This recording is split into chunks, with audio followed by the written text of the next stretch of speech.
उम्मीद है कि आप सब लोग खैर ऑफिस होंगे और अपनी ज़िंदगी में आप खुश होंगे। डिफरेंट इसमें मैं आपको कुछ अपडेट्स हैं, कुछ क्वेश्चन थे लोगों के जो मुझे पूछते हैं और कुछ प्राइवेट मैसेजेस के अंदर भी आ जाते हैं। उधर भी मैं भाइयों को इन्फॉर्म करता हूं, तो फिर उन्हीं को मेरे ज़हन में एक दो चीज़ें थी, मैंने कहा आपको बता देता हूं। पहली चीज़ तो ये है कि जो फर्स्ट ईमेल है वो आपकी 17 अगस्त 2021 की जो है वो इमिग्रेशन की तरफ से आ गई है। जो नए लोग हैं जो मुझे देख रहे हैं, न्यू हैं, उनको नहीं शायद इस चीज़ का पता होता। ये फ़ाइल लॉक क्या होती है? ये बेसिकली ये होता है कि जब आप पुर्तगाल के अंदर आते हैं तो इमिग्रेशन के जो एक वेबसाइट है वहाँ पे आप अपने डॉक्यूमेंट्स अपलोड करते हैं और फिर इमिग्रेशन आपको उसकी अप्रूवल भेजती है, उसको बोलते हैं फर्स्ट ईमेल। फिर इसी तरह सेकंड ईमेल, फिर आपको अपॉइंटमेंट उठानी होती है, फिर आप अपॉइंटमेंट पे जाते हैं, वहाँ से अपॉइंटमेंट पे फिंगर दे के फिर आपका कार्ड आ जाता है। तो आप ये समझें कि इस वक्त जिन लोगों ने 17 अगस्त 2021 को अपनी फ़ाइल लॉक की हुई थी, यानी इमिग्रेशन के साथ अपने डॉक्यूमेंट सबमिट किए हुए थे, शेयर किए हुए थे, उन लोगों को इमिग्रेशन ने एक्सेप्टेंस भेजी है। इसके बाद अब सेकंड ईमेल का इंतज़ार होगा। इसके अलावा जो रीन्यूअल के कार्ड्स होते हैं वो लोग पूछ रहे थे कि वो कितने दिनों में आ जाते हैं आपको। नॉर्मली रीन्यूअल आप ज़हन में रखें कि 12 दिन से लेके 21 दिन, ये बड़ी एवरेज आपको 99% कार्ड जो होते हैं वो इन्हीं डेट्स के अंदर आ जाते हैं। 12 से 21 दिन के अंदर अंदर आपको कार्ड्स आ जाते हैं। अदरवाइज़ अगर वो टाइम कुछ परसेंट जो ऐसे हो तो वो मे बी 30 दिन को जाके टच कर लें, अदरवाइज़ इतना लंबा कार्ड जाता नहीं। रीन्यूअल के कार्ड्स की बात कर रहा हूँ, जब आप उसकी पेमेंट कर देते हैं उसके बाद की ये टाइमिंग काउंट होती है। ये है कि आपने अभी रीन्यू करवाया तो उसके बाद आप कहें कि अभी से वो टाइम काउंट होता है।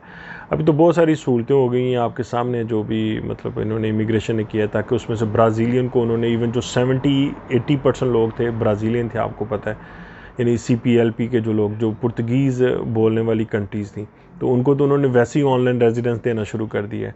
तो ये जो बर्डन था, बहुत बड़ा बर्डन था मतलब इमिग्रेशन डिपार्टमेंट के ऊपर, वो उसमें से मतलब कह लें 70-80% अब निकल गया हुआ है। तो हम ये बड़ी होप रख सकते हैं कि अब जो नेक्स्ट आपके जो प्रोसेस होंगे वो डेफिनेटली तेज़ होंगे।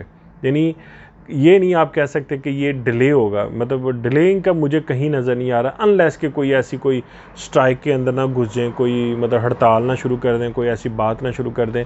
अदरवाइज़ ये जो डॉक्यूमेंट्स हैं आपके, ये डॉक्यूमेंट्स आपको मेरी अपनी असेसमेंट के अंदर, अगर ये इन्होंने ब्राज़ीलियन लोगों को या जो CPLP जो पुर्तगीज़ बोलने वाली कंट्रीज़ हैं उनको ऐसे ही ऑनलाइन रेजिडेंस देनी शुरू कर दी, क्योंकि उनको ना फिर अपॉइंटमेंट की ज़रूरत है, ना उनको वो सेफ में अटेंड होने की ज़रूरत है, ऑनलाइन ही वो रेजिडेंस का एक पेपर निकलता है, वो प्रिंट करेंगे और वो उनके पास रेजिडेंसी आ जाएगी। अभी तक उन्होंने मेरे ख्याल से 2022 के दिसंबर तक जिन लोगों ने फ़ाइल लॉक्स करवाई हुई थी उनको दी है। अभी जो 2023 में वाले हैं उनको उन्होंने अभी तक नहीं दी। CPLP जो कंट्रीज़ हैं उनके लोगों को नहीं वो प्रिंट करके दे रहे रेजिडेंस कार्ड, जो कार्ड नहीं, रेजिडेंस का जो पेपर है वो 1 साल का निकलता है, वो अभी तक नहीं उन्होंने दिया। इसके अलावा लोग सस्पेंशन के बारे में पूछते हैं कि ये सस्पेंशन लेटर क्या है। इसके बारे में डेफिनेटली बहुत सारे लोगों ने बताया होगा कि ये भाई कंट्रोल का लेटर होता है, आपका जो प्रोसेस है वो सस्पेंड कर देती है इमिग्रेशन। उसमें जो मेजर रीज़न्स होते हैं वो आप ज़हन में रखें। मेजर रीज़न ये है कि आपके जो टैक्स हैं वो शॉर्ट हैं। सेकंड रीज़न जो मेजर, ये बल्कि ज़्यादा मेजर है कि आपकी कंपनी जो है वो ठीक नहीं है। तो जब ये दो चीज़ें आती हैं तो फिर आप ज़हन में रखें कि आपको मैक्सिमम चांसेस हैं कि आपको कंट्रोल के ऊपर डाला जाएगा। इसके अलावा कुछ लोग मतलब ये जो बैक टैक्सेस की बात करते हैं आपके कि क्या चीज़ है, इतना बड़ा डैमेज है आपके डॉक्यूमेंट्स के लिए कि आपकी सोच है कि आपको पता भी नहीं इस चीज़ का, कि आपने किसी बंदे से ऐसा कोई काम करवा लिया है कि भाई आप बैक टैक्सेस पे चले गए हैं, आपके टैक्सेस भी मतलब शुरू हो गए, उसमें शो होने शुरू हो गए। अगर वो कंपनी किसी वजह से ब्लैक लिस्टेड है या किसी वजह से वो कंपनी बंद है, यानी मर गई है, ख़त्म हो गई है, तो आपके अगर उसके ऊपर से टैक्स चले गए हैं तो आप खुद सोचें कि आप इसको जस्टिफाई कैसे करेंगे कि भाई आपने कब काम किया था। क्या होता है कि आप पहले कार्ड के अंदर अगर निकल भी जाते हैं किसी वजह से, आपको चलें आप कहते हैं जी किस्मत बड़ी है, उसका भी निकल गया, हमारा भी निकल गया, फलाने का भी निकल गया, तो हो गया, तो आप निकल गए हैं। आप देखें कि जब आप नेशनैलिटी जमा करवाते हैं तो बड़ी डीपली खंगाला जाता है हर चीज़ को, तो आप इस पर रिस्क मत लें प्लीज़। इस तरह की बिल्कुल भी चीज़ों से मतलब बाज आएँ, बिल्कुल बाज आएँ।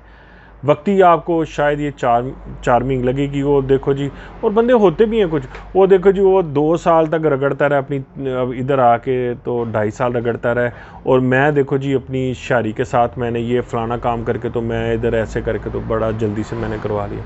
वो वक्ती आपको शारी नज़र आती है, लेकिन वो लॉन्ग टर्म में आपको डैमेज ही है आपका। तो इस पे भी थोड़ा सा अपना मतलब ज़हन रखें। तो बस आप ये चीज़ है कि आप जो अपनी चीज़ें हैं प्लीज़ वो अपनी क्लियर रखें, साफ़ रहें, बिल्कुल क्लीन चलें। कोई ज़रूरत नहीं है कि आप किसी किस्म के रिस्क लें अपने डॉक्यूमेंट्स के हवाले से। अपना ख्याल रखिएगा। दोबारा किसी वीडियो के अंदर आपसे मुलाकात है। Thank you very much.